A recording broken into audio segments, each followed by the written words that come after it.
C'est bon les micros. Qui met les interviews Ken Majid,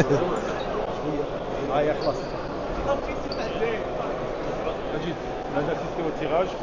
Inspire quoi le groupe? Déjà, salam alaikum. Écoutez, ça va être un groupe, comme tous les groupes, rien n'est acquis, rien n'est facile. On a l'équipe d'Irak que vous connaissez bien, une équipe beaucoup d'expérience, très dure à jouer. On a le Bahreïn ou le Djibouti, donc on verra ce qu'il en sera. Ensuite, j'ai oublié Soudan ou Liban. Bon, deux équipes qu'on connaît, qu'on a déjà eu sur la dernière Coupe arabe. Voilà. Bon, c'est encore un peu trop tôt pour bien décortiquer ces équipes. On aura le temps pour le faire. On va les suivre à travers les qualifications Coupe du Monde et bien préparer la chose. Donc la chose la plus difficile, c'est de trouver les bons matchs amicaux parce que beaucoup d'équipes sont en pleine compétition de Coupe du Monde. Donc on va essayer de septembre-octobre de trouver des sparring partenaires. Après la CHAN. CHAN, bien sûr. Comme je le disais, c'est deux projets différents. La CHAN, c'est une première partie. Et à partir de septembre, Inch'Allah, c'est opération pour la Coupe d'Arabe. Voilà, comme vous l'avez vu, c'est une coupe qui va être encore plus difficile. Beaucoup d'équipes ont vu l'engouement sur la dernière Coupe arabe. On est le tenant du titre. Ouais, le tenant du titre, mais voilà, dans le football, c'est une remise en cause perpétuelle. Et là, ça fait 4 ans, donc pour moi, tout le monde est favori. L'Algérie n'est pas favori, comme toutes les équipes. Tout est possible. Voilà, c'est des nouvelles équipes, c'est des nouveaux joueurs.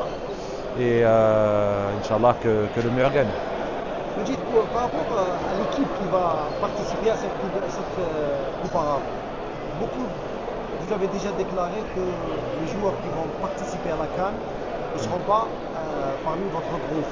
Est-ce que c'est quelque chose qui va empêcher l'équipe nationale d'Algérie, les locaux, de bien se placer par rapport aux concurrents directs, le Qatar, l'Arabie Saoudite? Est-ce que c'est un handicap par rapport à l'équipe d'Algérie? Écoutez, j'ai l'habitude. J'ai l'habitude de faire face à cette situation-là. Vous savez, à chaque compétition, il y a eu des mouvements, à chaque mercato. C'est vrai que l'idéal pour les équipes asiatiques, c'est des équipes A qui sont ensemble depuis un certain temps. Ce qui est sûr, c'est que la Coupe d'Afrique aussi est très très importante, même je dirais plus importante que la Coupe arabe, pour être honnête.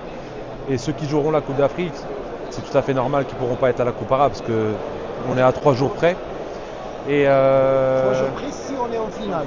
Si on est en finale, mais toutes les équipes commencent une compétition en prenant en compte. De faire jouer peut-être quelques éléments de premier tour, non?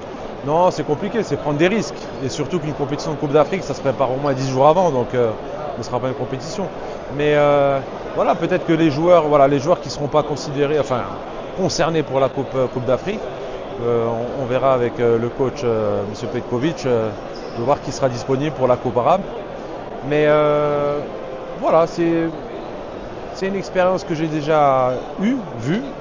Donc on va tout faire justement pour... C'était réussi. Alhamdoulilah.